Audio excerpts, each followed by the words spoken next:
why he's declaring war on the PC. Yada, yada, yada.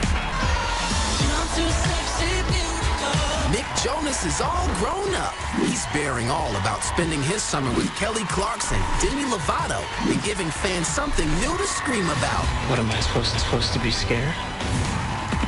Plus, funny man Louis Black talks about starring in the summer blockbuster that will mess with your head inside out. Oh, sure. We'll eat our dinner right after you eat this.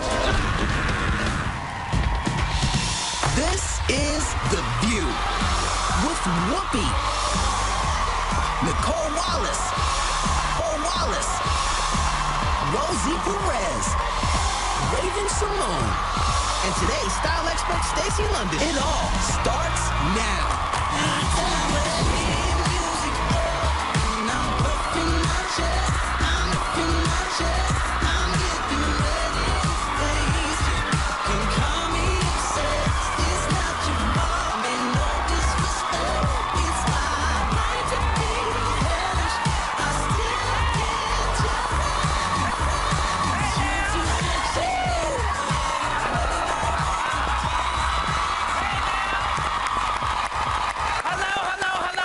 To The View, y'all. Welcome to The View. Oh, no, that was the hit song Jealous by Nick Jonas. Who is here today? It sounds like an old NSYNC concert. Like, this is like old, that's how old I am. That's how old you are?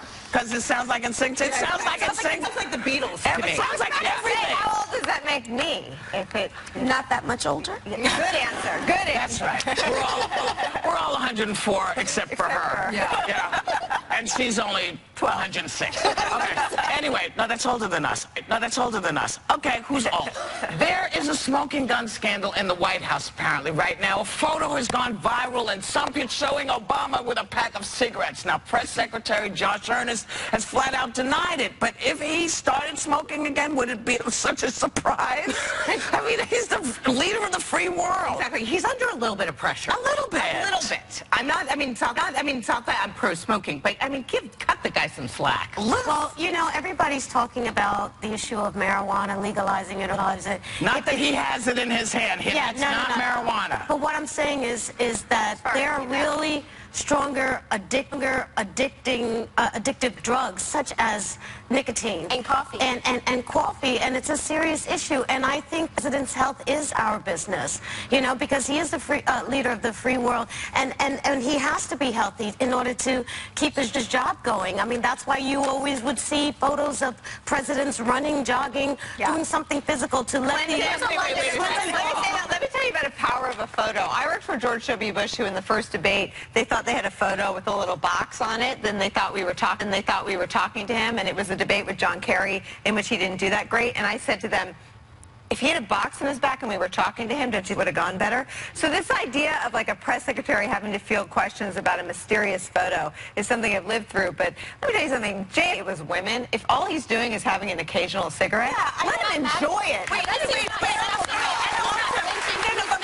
you're saying coffee, and there's like, should he not drink coffee? Like, you know, there are things that are what I'm saying is that nicotine is very addictive, and what I'm saying is it's very difficult for him to quit. Doesn't that make him relatable? I like him more knowing that he's struggling with giving up cigarettes. He's human. What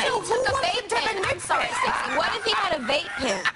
So no, but there's also nicotine vape pens. You're worried about his health. I mean, you know, there's also other ways to get your nicotine fix without smoking, without doing any of that, if he needs it at all.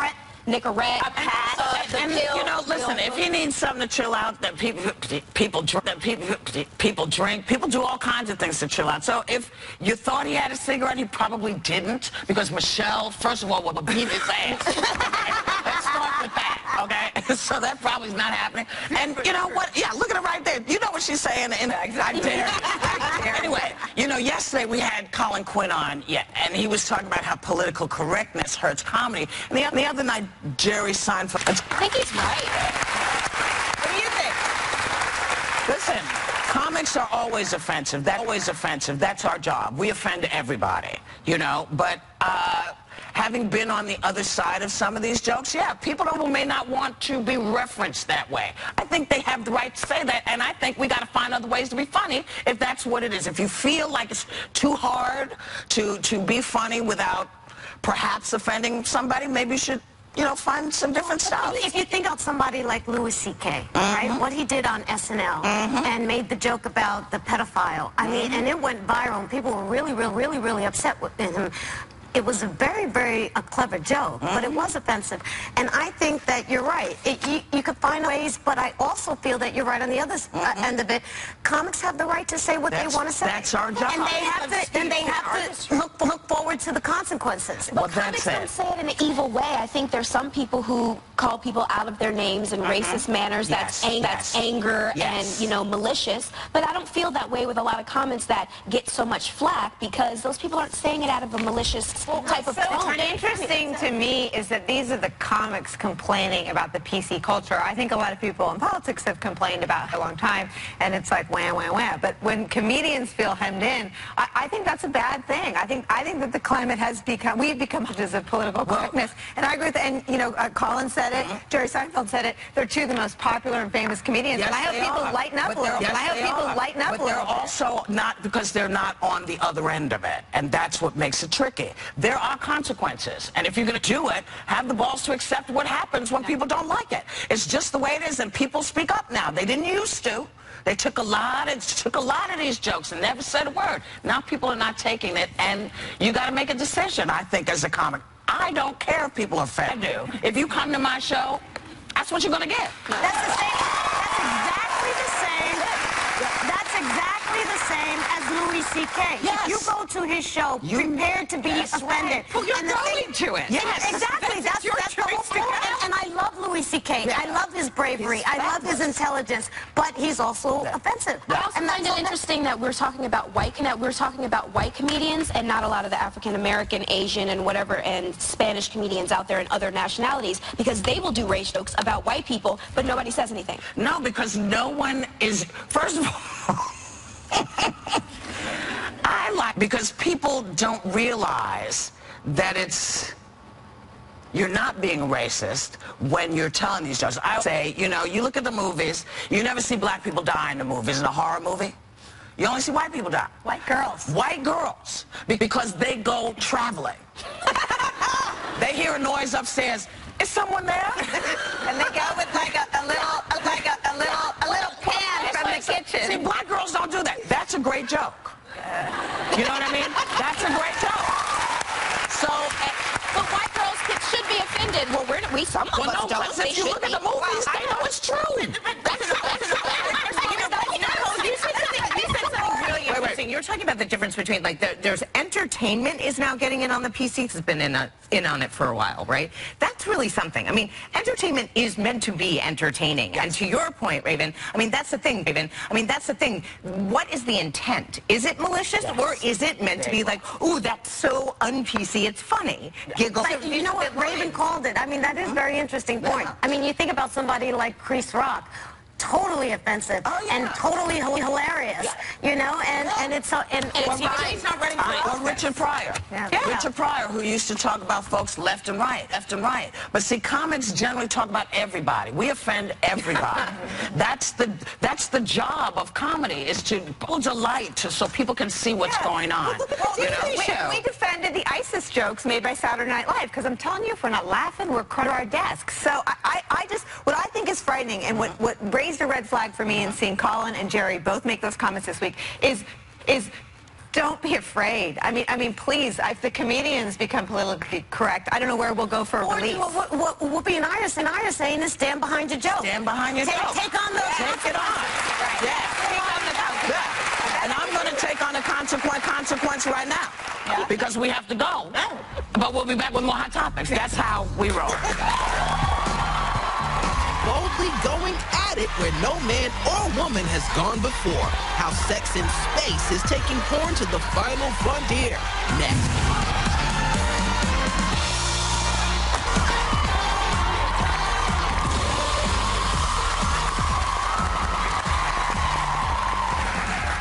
Anyway, welcome back.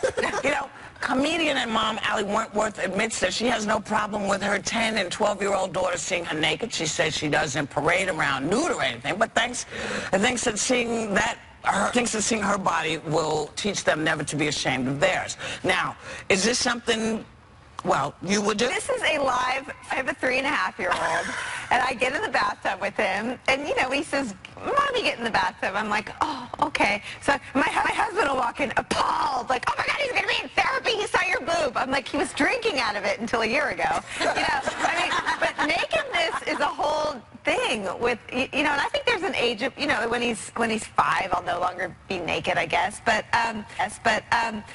Allie's been on fire. I've been watching a lot of her book tours. She writes in her new book, Happily Allie After. Funny, I have to just share it. Can I share? Yeah. Because she says, Lena Dunham came on GMA and called George Stephanopoulos, her husband, a sexual icon. And I was in my pajamas eating cereal, and I went, oh, great, I'm married to a sexual icon. I immediately called up to get Botox because I thought, I got to step it up. I've got to shave my legs. I mean, she's one of the funniest women ever. And this book seems to be just full of these little truths that, and I guess that's why everyone loves her, you know, that people think but don't sound. So, Allie, I love you for putting nakedness and Botox back in the conversation. You know what? I think there's something really interesting to this idea because kids sense things without you telling them, right? So the idea that she would feel comfortable with her daughters, let's say, just, you know, she says that she doesn't walk around naked. She says she's in the shower and she'll talk to them.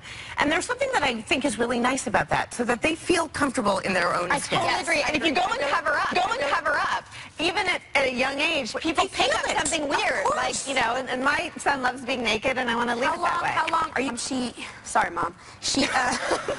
I know a mom that wears her bra still around. You know, she's not scared about not wearing clothes in front of us all the time. And I'm wondering, what age do you have to be to worry about putting on a sweater? It depends how it looks. Okay, I was going to say, Just kidding. I'm just kidding. To me, I would be in a bathing suit, but I wouldn't walk around the house in my bra.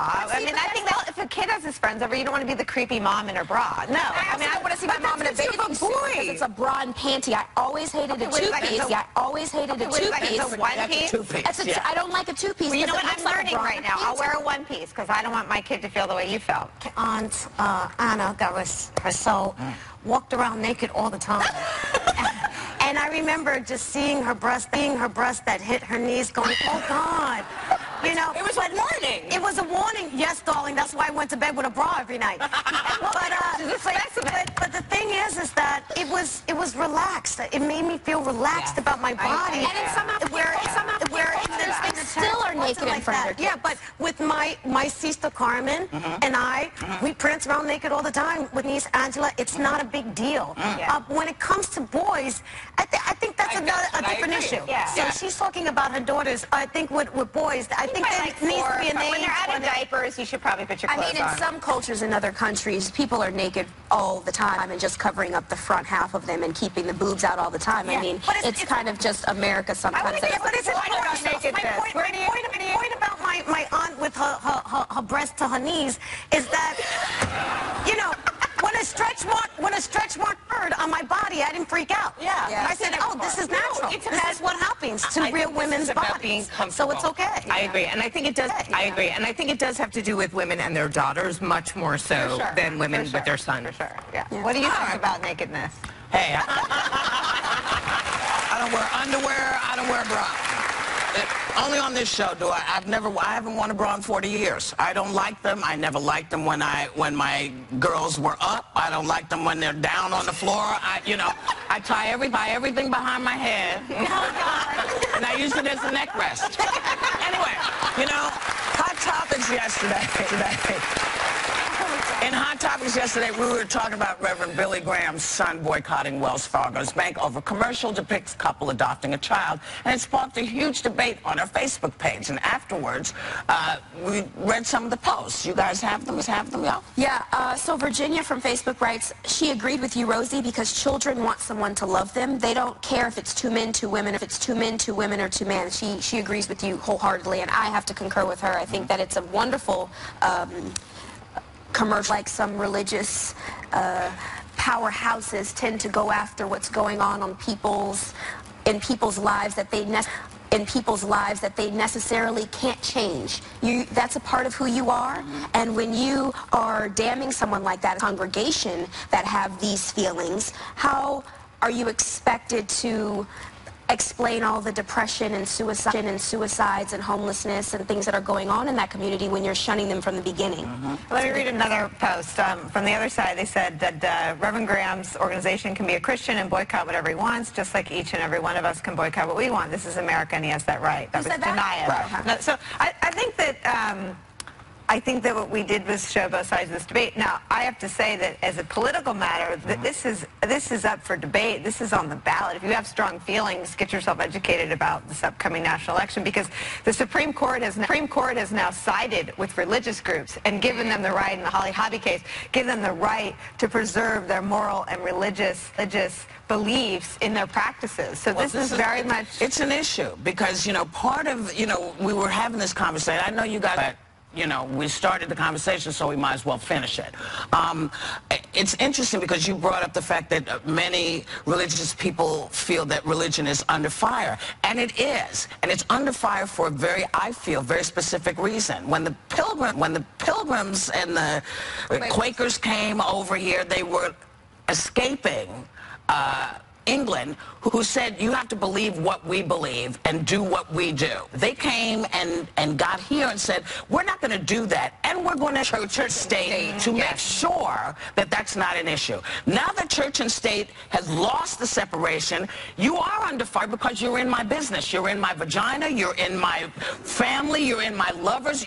That's never what it was supposed to be. So perhaps if we go back to the separation of church and state, you won't get as many people screaming. And we have Christians, we have Catholics, we have Buddhists, we have Muslims, we have all kinds of stuff. People can worship and the way that they want to. Can I just say quickly that separation of church and state is still in effect. There's certain... You can't see it. Exactly, because what she was talking about is that the Religious Freedom Restoration Act that was passed in Indiana has diminished that potency of a separation of church and state, and it's a serious issue, and that's why people need to get educated and seek out this knowledge, because it is an election year and things are happening. And everybody doesn't hold the belief in America.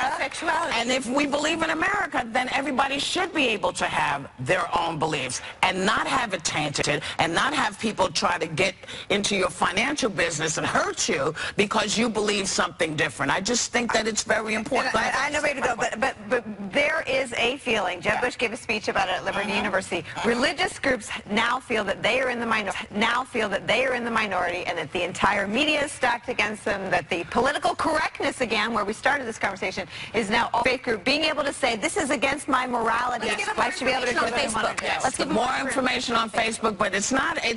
See, this is the thing about religious folks. Most people don't care what you feel. It only becomes an issue when you when you tell me I have to feel what you feel. And that's how they feel too. Yes, but see, I'm okay with them. They're not okay with me, and not me personally. But it's a debate that we're going to continue to have, and all of you can actually check it out.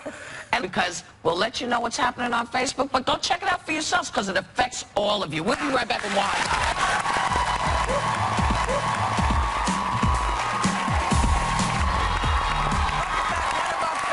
Shows called Love, Lust, or Run returns to TLC tomorrow night. And we have a peek right now. Take a look. Stacey, stop making me. You don't like your face without makeup on? Like, I feel like I look like I just got punched in my eyes. My dad has really bad circles, and it's like, we're Sicilian, and I'm like, hey, I'm not Sicilian, all right. And I'm Jewish.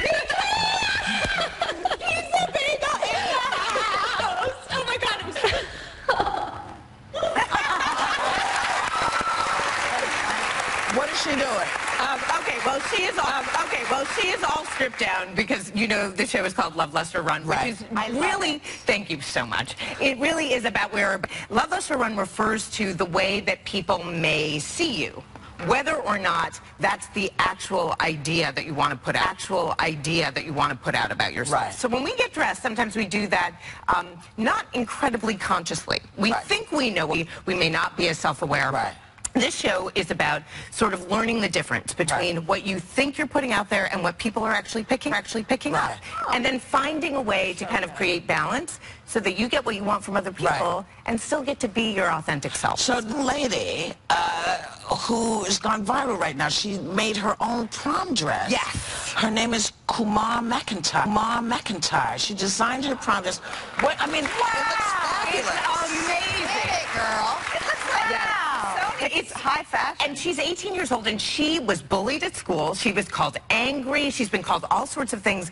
And what I love so much about the story and why it meant so much to me in terms of my show is that she said something on Instagram which I thought was amazing. She said, I would like to take this moment to say that if you have to understand who you are, because if you leave that space open, you leave your identity in the hands of society. That's right. Right? Don't let anybody define you. Abuse happen when you take pride in yourself. gorgeous. I got chills from it.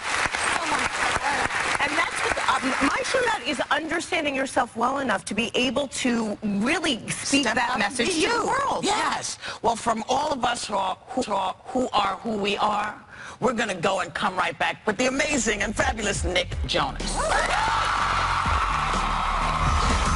From the craziest way a fan tried to get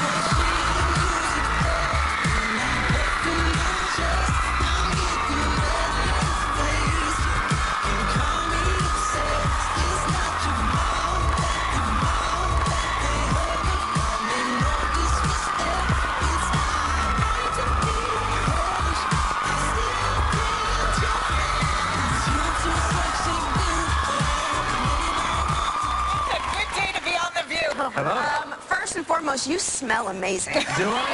That's good. You smell like Glad to hear that. man. Okay. Man. Okay.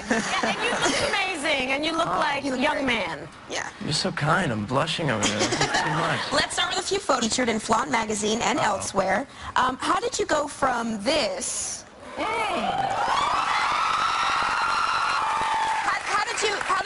How did you end up there when you were actually starting like this? Let's see this old picture. Oh, boy. How did that transition happen? That's nice. Yeah, a lot more hair back then. I'm actually on a TV show right now called Kingdom. We just went back for our second season. And I fighter in the show, so I had to get in shape for that, and then just living a healthy life, you know, trying to be smart that way, and I don't know, that's what happened. And then they got me to take my shirt off in the photo shoot, and that was it. And you're getting ready. You just released a new album, right? It was released in November, and you're going on tour. We can take that down now. So what can we expect? And is it true that a great artist is joining you? I am going on the road, which is exciting. Because you know, most of what I've done for the promotion of the new music is just radio shows and other things that not. Take your shirt off. Take my shirt off. Yeah. Which we appreciate. So to get out and actually be in front of my fans again is going to be great, and to see, you know, who the fans are now. They've grown quite a bit with me, and there's a whole new audience as well. So I'm thrilled, and I'm bringing BB Rex out the road. Really set a couple great songs this last year, so it should be fun. I love your new direction with music. It's soulful, it's colorful, and I love that. I just had to interject with that. Thank you so much. With Thank that, you so much. I love And I can sing along, which is awesome. Right? Great.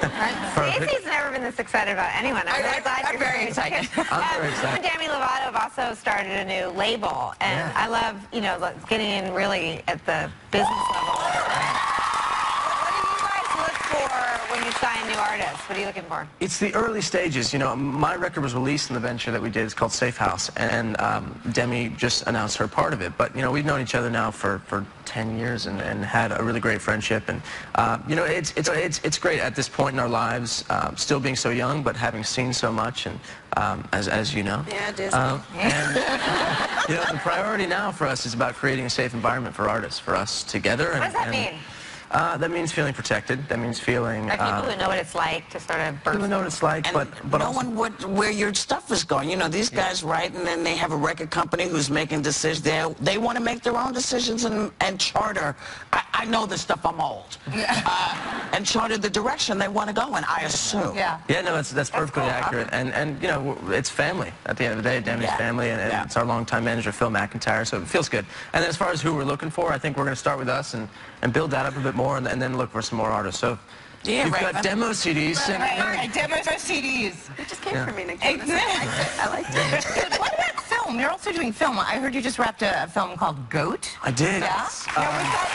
It was produced by James Franco, but did he just produce it, or does... Oh man, it's kind of scary. So this movie's about college fraternity hazing, which is an incredibly important topic, and you know, the story is based on a memoir by Brad Land called Goat, about two brothers, and I play one of the brothers that's in the fraternity, and it's like I said, very intense. James Franco produced it. He's also in it, and he's brilliant. Is he? Yeah, so brilliant. He was on set a few days, and it was just amazing to be around someone that's seen as much as he has, and with such a vision for this project and other things. So I was thrilled. And you're also taking on a really important role with diabetes, right? You partnered with the company, and want to tell us about that? Yeah, well, I was diagnosed at 13, so right around when I kind of started our journey, I was hit with this incredibly tough moment in my life, being diagnosed with type 1 diabetes, and you know, spent years trying to manage it and learn just how to deal with it myself. And once I got that sort of in a place where I was speaking about it, being open and trying to be an advocate and help people in any way I could. And I've teamed up with Dexcom, which is great for me because it's a CGM company. CGM is continuous glucose monitor. So as a diabetic, you check your blood sugar anywhere from 12 to 15 times a day, where this device checks it every 5 minutes. Wow. So I get really accurate readings, and I know where I'm going to go, and I can actually live a healthier life. And important when you're so busy, right? yeah, it is really important, and you know, just making things simpler is better, and it's a part of a daily routine. I even have it on my new Apple Watch. Let's play a game. Okay, let's do it. Okay, so we decided to play this game called 6 in 60 Seconds, and we're going to ask you some rapid fire, well, 6 rapid fire questions, and you're going to, you know, answer them, obviously. So let's put some time. Sounds right. Yeah, it's easy. You guys, okay, you guys ready? Sure. Favorite song of all time? Superstition, Stevie Wonder. Nice. Oh, all right. Craziest thing a fan ever did? Crazy thing fan ever. Someone jumped in the back of a moving vehicle and hid there till we got to the next location. And we're like, hey! Wow, she is impressive. Best lesson learned by a preacher's son. Being a preacher's son. I think it kind of prepared me for life in the public eye. You know, just kind of being the first family of a church, and then after that developing my own views and opinions and beliefs, and that is important. Okay, you're dating Miss Universe, Olivia Culpo. Say yes or no to making music, quick. No. A little bit, maybe a little bit. So uncomfortable. What's something that you and Miss Whoopi have in common? Whoopi. Yeah, that, and we were on Broadway. We're both on Broadway. Yes, we were. Okay, where and when were you discovered? Where went a hair salon with my mom. I was 6 years old, and I was just hanging out singing while she was getting her hair done. Bored, really bored. No, it's just me. And I was singing, and someone was like, hey, you should see this manager. My son does Broadway, you might want to do it. And I went and saw the manager. That's a great story. This is Nick Jonas. Thanks, Nick Jonas. To find out more information about Nick's upcoming tour, check out our website. We'll be right back.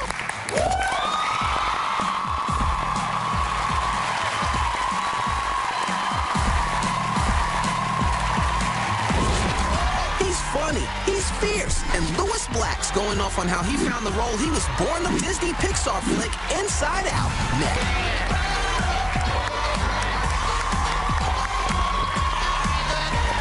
They told me that you were interested in our conversation about political correctness. What's your feeling about it? I don't care.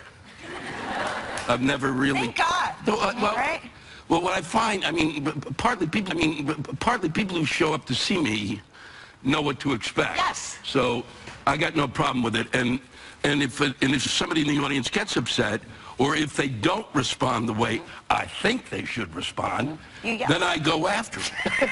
The joke was really about Because the problem with political correctness is that a lot of the times people hear a buzzword and they stop listening. So they're in the first part of the sentence. I'm a paragraph into my joke, and they're still worried about one thing. You idiots missed the point. I deserve, and I will say right now, deserved a better laugh there.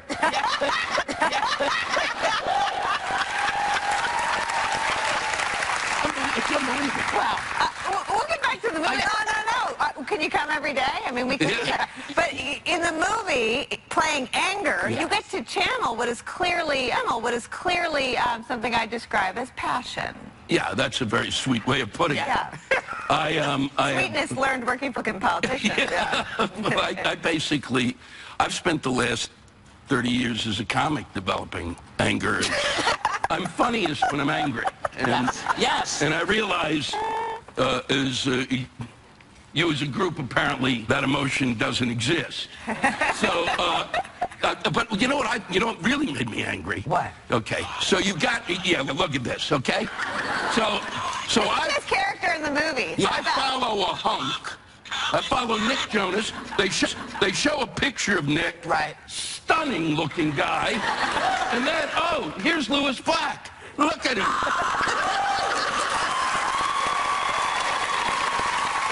Let me start with, he's playing the voice of anger, an 11-year-old girl, which seems quite brilliant for you. Yeah.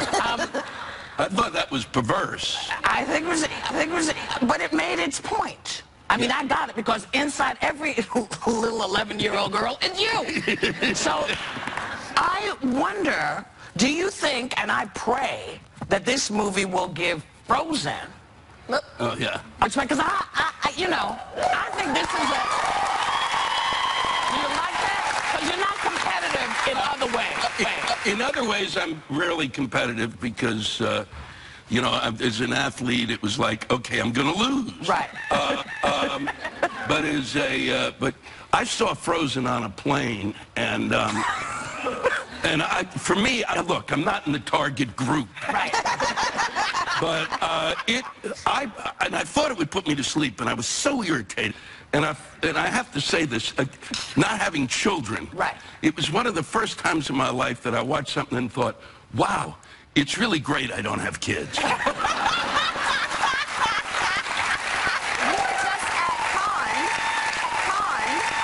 You were just at Cannes. How was that? I'm sure that was filled with kids and big adult kids, too. The Cannes Film Festival, like nothing.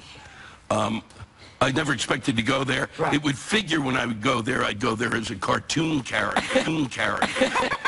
And the only way I can describe it is, I did 3 USO tech in Afghanistan. Right. Thank you for doing that.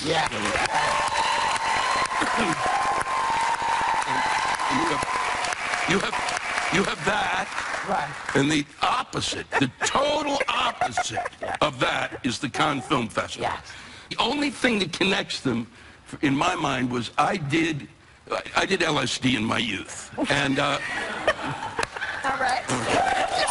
No, don't applaud it. If you're gonna judge it, you can't then turn around and applaud it.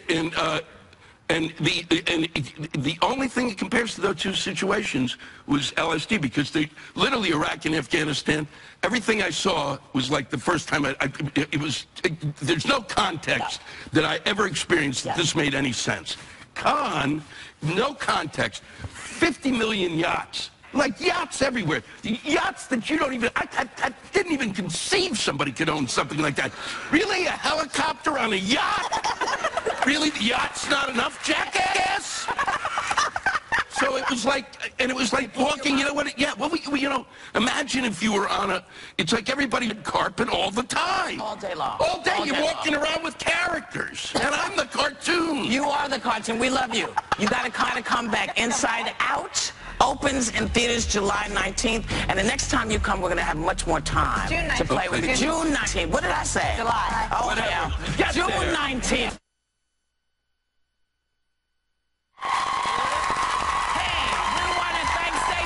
We love when she's here. We want to thank you guys for coming out and hanging out with us, because without you, we're just talking heads. We want to say to you. Have a great day and take a little time to enjoy whatever view you happen to see. We do expect